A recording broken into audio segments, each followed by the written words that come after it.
so premise one, truth exists in reality, right? Truths are conceptual.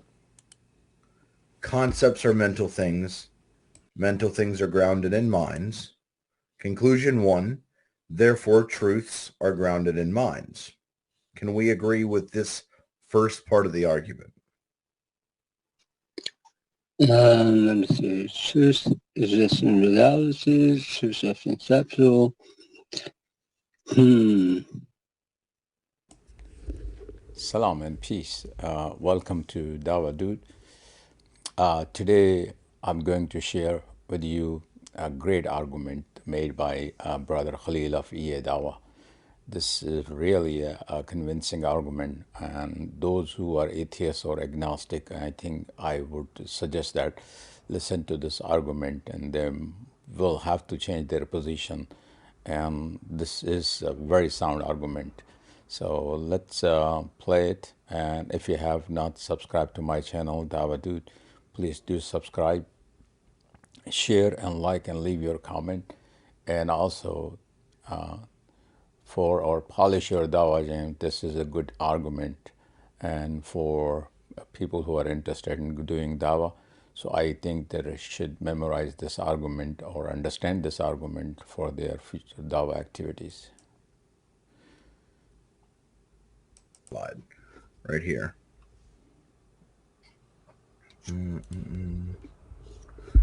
All right, so premise one, truth exists in reality, right? Truths are conceptual. Concepts are mental things. Mental things are grounded in minds. Conclusion one, therefore truths are grounded in minds. Can we agree with this first part of the argument? Let me see. Truth exists in reality. Truths are conceptual.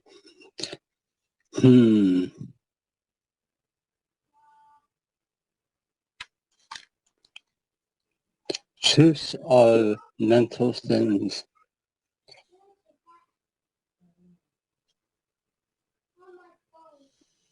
If concepts are things that are conceived of, then they would be in minds. No, I don't think so. I mean, how do you conceive of something without mind? I mean, if an object holds information, I wouldn't say that the information is something that's mental. No, not the information, the truth of the information. Yeah, so even the truth of the information, I wouldn't say that's mental. It's just information about the object. But just a couple minutes ago, you agreed with me that truth, the thing that comports with reality, is conceptual. I know. I apologize for that, and I have to power think through this, and Sure. Okay, so then if truths are not conceptual, you say that truths can be physical, then what theory of truth do you hold to? Because you would have to reject the correspondence theory of truth. I wouldn't say that truth is physical. I would just say that truth is a form of information that is not mental. It's just information that is describing what state of existence would it be in? So we have physical, we have conceptual. What other states of existence are there? That's a good one.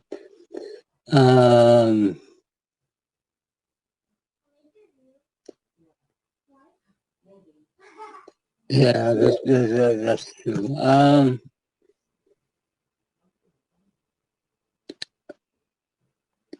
Yeah, I'm gonna have to get back with you on that, man. I mean, information about objects. I wouldn't say that's a mental thing, but you're right, though. I can see what you're saying. I can see what you're saying. Yeah, if it's not physical, what else could it be? It would. We have physical existence and we have conceptual existence. Things like abstract numbers and abstract ideas, all of these things that are abstract are still conceptual, right? So these things are still concepts, and concepts are things that are conceived of. If you conceive of things, there's a mind that is conceiving of it. So if truth is a concept, and we have something that's always true, like the law of identity, right? That means that there's always been a concept. And if we've always had concepts, we've always had a mind to conceive of that concept.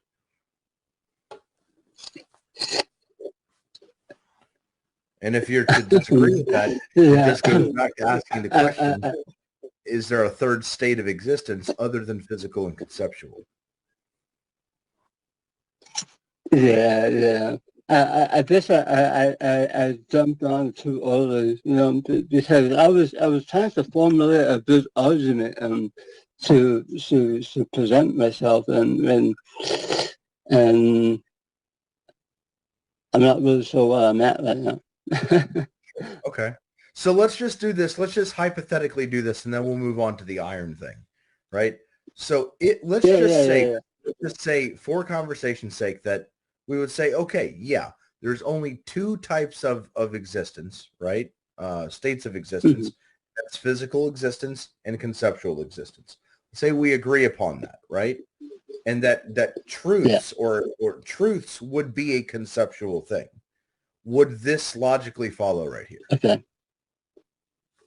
Okay. So then if we move on from that saying this, for conversation's sake, yeah. Yes. So truth exists in reality. Truths are conceptual. Concepts are mental things. Mental things are grounded in minds. Therefore, truths are grounded in minds. That would logically follow. Yeah. Okay. So then the second part of the argument would go necessary truths exist, like, for example, the law of identity, right? These truths are eternal. If we can agree that there's always been something and there's never been just nothing, like a philosophical absolute nothingness, there's always been something, that means that the law of identity has always applied to that something.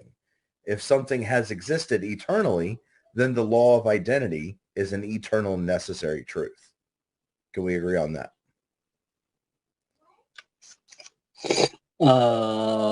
Repeat that one more time, I'm sorry. So if there's always been something, that means that there's always been the law of identity applied to whatever it is that may be in existence. Okay. Okay. That would make this law eternal. Because if there's always been something and always been a law of identity to apply to that something, there's always been the law of identity, which means that it is eternal. Okay. Okay, I see what you're saying. Okay. Truth cannot be absent to mind. Well, this takes us back up to this first argument. If truths are concepts, concepts can only be mental things. We don't have any examples of concepts that are not mental things. Therefore, truth cannot be absent to mind. Therefore, there is a necessary mind to ground necessary truths like the law of identity. Now, granting that truths are conceptual, would this whole entire argument logically follow? It sounds, the way that I see it. And I'm glad that you're showing me this, because maybe next time I jump on, I'll have a better argument to confront what you have right here. Okay, cool. Yeah, so I think the question that we leave you with on this topic is, we have right here on premise 3, right? Or no, premise 2. Truths are conceptual. We know that there's physical existence. We know that there's conceptual existence. If you say that truth is not physical, then it's either conceptual or some third category that you may possibly bring to the table. I've never heard of this third category. I don't know about this third category. but it's logically possible that you could bring something in argumentation with that third category. If you cannot bring a third category of existence, and we've already agreed that truth is not physical, then truth would have to be conceptual. Thus, you say if truth is conceptual, then this argument is sound. Yeah, that sounds about right. Yeah.